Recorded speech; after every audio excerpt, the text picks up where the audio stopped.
जय श्री स्वामीनारायण। पितृपक्ष में पड़ने वाली एकादशी तिथि को इंदिरा एकादशी के नाम से जाना जाता है। इस दिन व्रत और पूजन के साथ कथा का पाठ करना वाजपेयी यज्ञ के समान फल प्रदान करता है। तो आज हम सुनेंगे इंदिरा एकादशी की कथा और इंदिरा एकादशी कैसे की जाती है और इंदिरा एकादशी का क्या महत्व है। इंदिरा एकादशी भाद्रपद में आती है। इंदिरा एकादशी के सामर्थ्य से बड़ा पाप नाश हो जाता है। यह एकादशी नीच योनि में गए पितृओं को मोक्ष देनारी है। इंदिरा एकादशी का व्रत विशेष रूप से पितृ की आत्मा की शांति के लिए रखा जाता है। पौराणिक मान्यता है कि इस दिन विधि पूर्वक व्रत करने से पितृ के निमित्त श्राद्ध और दान करने से पितृ को मोक्ष की प्राप्ति होती है और उन्हें मुक्ति मिल जाती है। इंदिरा एकादशी की कथा का वर्णन महाभारत में स्वयं भगवान श्री कृष्ण ने किया था।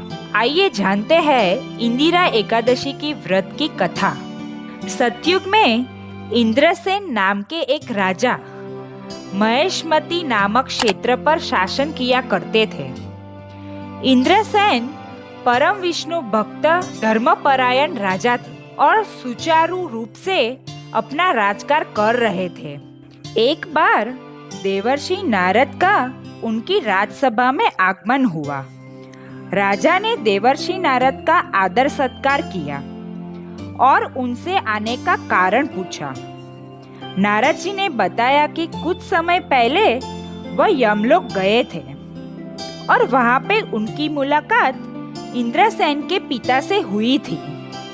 नारद जी ने कहा, आपके पिता ने आपके लिए एक संदेश भेजा है। उन्होंने कहा है कि उनके जीवन काल में एकादशी का व्रत भंग हो जाने के कारण उनको अभी तक मुक्ति नहीं मिल पाई है और उन्हें यमलोक में ही रहना पड़ रहा है।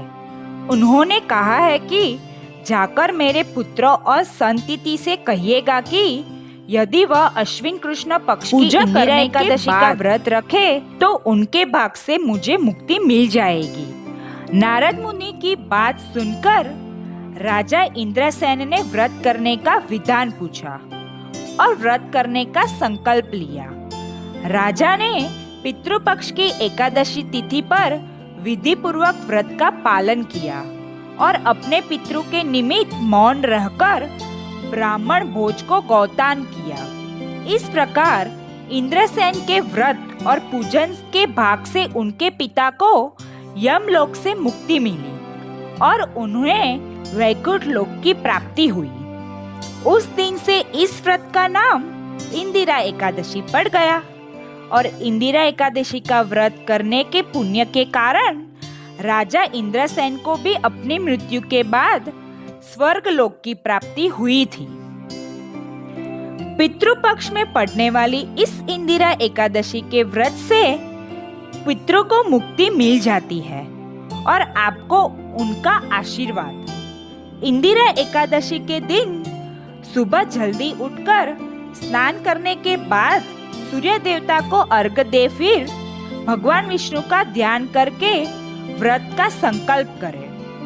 अपने पितृ को याद करते हुए भगवान विष्णु की तस्वीर पर गंगा जल, पुष्प, रूली और चावल का भोग लगाए और यह ध्यान रखे भगवान के भोग में तुलसी की पत्ती को जरूर रखे। पूजा करने के बाद पितृ का श्राद्ध करें और ब्राह्मणों को भोजन कराकर और उनको अपनी क्षमता के हिसाब से दान दें। ऐसा करने से आपके पितृ को मुक्ति मिलती है और आपको उनका आशीर्वाद भी मिलता है।